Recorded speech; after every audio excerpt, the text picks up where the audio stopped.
Hostel Part 2 is a 2007 horror film that is once again written and directed by Eli Roth.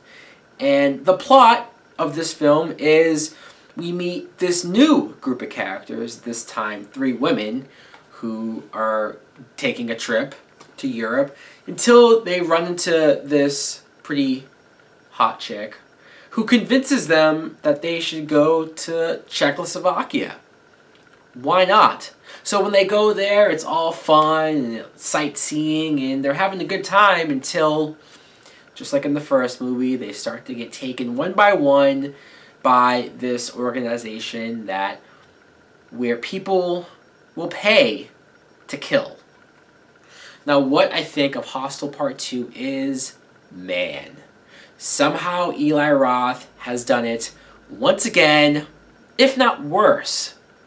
Before I get into the main characters here, I want to mention that Jay Hernandez is indeed back in this film. You see him at the very beginning. He's in this hospital, and he's telling these people about what happened to him in the first movie, the events of what happened to his friend, what happened to him, and how he narrowly escaped.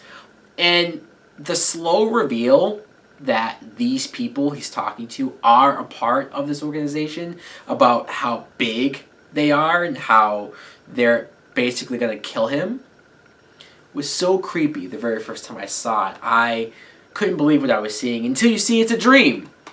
Thank God, right? You see Jay Hernandez with his girlfriend Jordan Ladd, very cool, from Cabin Fever, and he's freaking out. He can't sleep. He's having these nightmares. She's trying to calm him down. And you're thinking, all right, well, he's going to be the main character. Maybe he'll possibly go after these guys before they get him. No. Jordan Ladd finds him in the kitchen with his head cut off. Fuck. So then we meet the new group of characters. We have Lauren German, who plays Beth.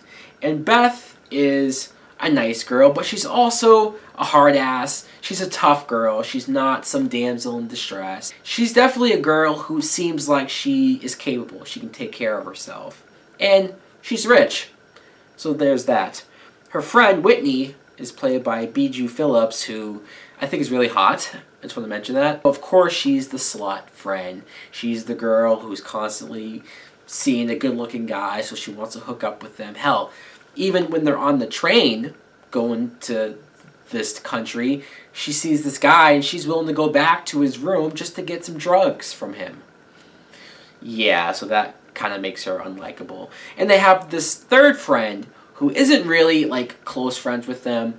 They just brought her along because they felt bad for her. She was homesick and by herself. And this girl is pretty pathetic. I mean, sure, I feel bad for her. But the moment when, as soon as this guy in the Czech Republic starts giving her attention, she immediately falls head over heels from him. It's clear that she's not been on too many dates, so again, it's not surprising that she's the first one to be taken. Now, what makes this movie a lot more special and different from the first film is that we also follow these 2 American guys who are rich. So they're basically getting ready, gearing up to go to Czechoslovakia and pay in order to kill for the first time. And you're seeing how one of them is so psyched up, he's ready for it, he's getting worked up, he's totally into it. He's like, fuck yeah, I've been wanting to do this, I want to kill someone, something, and I'm down. But his friend, he's pretty much convincing his friend to do it. His friend clearly has built up tension about his anger towards his wife, so deep down, he kind of feels like he needs to do something like this, but he's also having second thoughts, and he doesn't really know until the very last minute whether he can go through with it. So seeing from their points of view, seeing 2 guys who are about to do this for the first time, I thought was pretty fascinating to get into their psyche, to get into their mindset about how they could even prepare for something like this. Now, one of the kills in this film is one of the girls who gets kidnapped. She gets hung upside down. And this woman comes in, and she's laying in this bathtub underneath her. And she has this huge axe-type weapon, and she's slicing the girl's back letting the blood drip down on her. She's bathing in this girl's blood. And it's so creepy to watch that. I don't want to give anything away, but there's one scene where basically one of the characters gets his dick cut off and it gets fed to dogs. Man, did that look real? Or what? Very hard to watch if you're a guy. But another aspect to this film that I need to talk about is this business. How this is a business. They're doing it to make money. And they'll go to the highest bidder. They don't care. They have their strict rules and contracts about how if you enter this place, you have to kill. If you don't kill, you don't leave.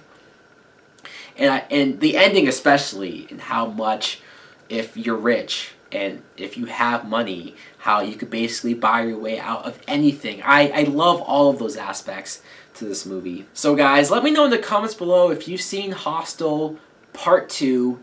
What do you think of it? Thanks for watching. Like, comment, subscribe. Later!